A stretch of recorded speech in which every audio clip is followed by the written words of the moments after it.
Welcome to the next module in the Nadex Touch Brackets series.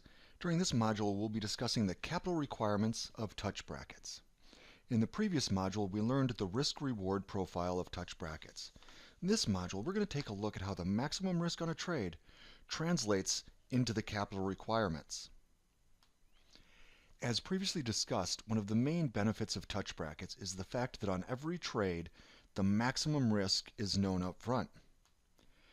Figuring the capital requirement then becomes very simple, as it is always equal to the maximum risk when initiating a trade. Another great benefit to touch brackets is that this capital requirement never changes over the course of the trade. Unlike futures markets, where traders often have to put up substantially more capital or margin to hold a position overnight, that is never the case with a touch bracket. It doesn't matter if your trade lasts 4 hours or 4 days. This makes swing trading touch brackets as easy as day trading them. Also, it doesn't matter whether you are a buyer or a seller of a contract. The calculation is the same. Whatever your maximum risk is on that trade, that is the capital requirement. The multiple bracket structure in each market, with both a floor and a ceiling in close proximity to the indicative index level, is designed with the intent that whether buying or selling, there will be a bracket which allows you to enter at a suitable risk level and thus a low capital requirement. So let's talk a minute about leverage. As you know, leverage can be a powerful force. It can be a great friend when the markets are moving in your favor, but it has a dark side. That dark side is unknown risk. When using margin to gain leverage, it can result in losses far beyond what were ever expected.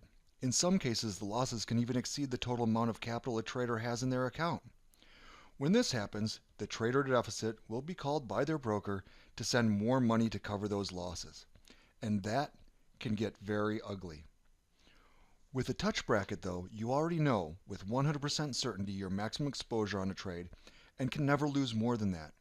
No slippage and no nasty surprises.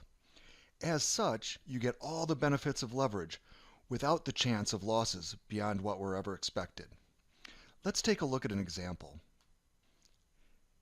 Here we have our previous example of the US 500. The Nadex indicative underlying index is at 2720 and the floor of the contract is 2710. If we buy one contract at 2720, our maximum possible risk, highlighted in the red shaded area, is 10 points.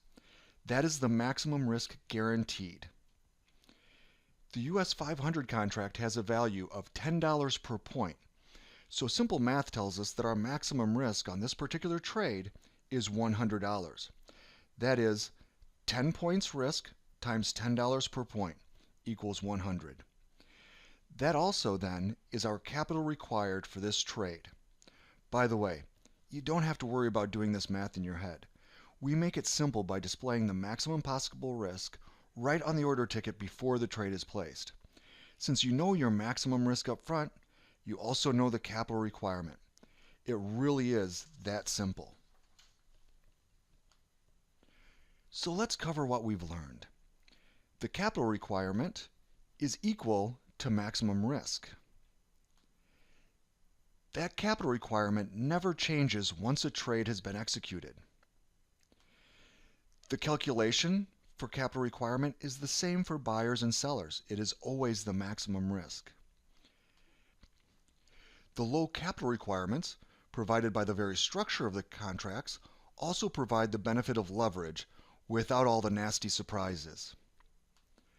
Now please move on to the next video where we'll take all the concepts we've learned so far, put them together into trade examples.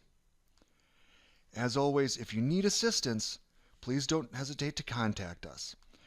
Contact us via email or telephone. We're here to help.